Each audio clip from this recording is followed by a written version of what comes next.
ఇక బాత్రూంలోనే గుండెపోట్లు ఎక్కువ, ఎందుకంటే బాత్రూంలో ఎక్కువగా గుండెపోటు కేసులు నమోదవుతున్నాయని వైద్యులు చెబుతున్నారు. దీనికి స్నానం ప్రధాన కారణం కాదని, మలమూత్ర విసర్జన సమయంలో ఎక్కువగా ఒత్తిడి చేయడమే అసలు సమస్య అని స్పష్టం చేశారు. ఈ ఒత్తిడి వల్ల వాల్సాల్వ్ మాన్యువర్ జరిగి రక్తపోటులో ఆకస్మిక హెచ్చుతగ్గులు సంభవిస్తాయని తెలిపారు. దీనివల్ల రక్తనాళాల్లో కొవ్వు పేరుకుపోయిన వారికి ఆక్సిజన్ సరఫరా తగ్గి గుండెపోటు వచ్చే ప్రమాదం ఉందన్నారు. వాస్తవాన్ని అది కూడా ఒక కారణం కావచ్చు. కానీ నేను ఒకటి చెప్తా, దయచేసి లేవగానే ఇమీడియట్లీ బాత్రూమ్ కొరకకండి.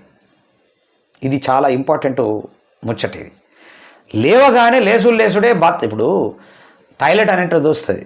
ఆ టాయిలెట్ రాగానే లేచి ఉరుకుతూనే ఉంటాడు బాత్రూంలోకి. కాసేపు 2 నిమిషాలు ఆపుకోండి, దయచేసి 2 నిమిషాలు, 1 నిమిషము అట్లా ఆపుకోండి. కాసేపు నిలబడి అటు ఇటు నడిచి కాస్త మంచం మీద కాళ్ళు కింద పెట్టి ఊపి ఇమీడియట్లీ పొండి.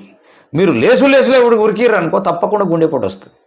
మనకు ఆల్రెడీ ఒక రకమైనటువంటి మూర్ఛ వచ్చేస్తుంది, పడిపోతారు. ఆ పడిపోయి ఇమీడియట్లీ గుండెపోటు వచ్చి చనిపోయేటటువంటి పరిస్థితి ఉంటాయి. కొన్ని టెక్నిక్స్ ఉన్నాయి, దాన్ని తెలుసుకోవాలా, దాన్ని ఆచరించవలసిందిగా కోరుతా ఉన్నా.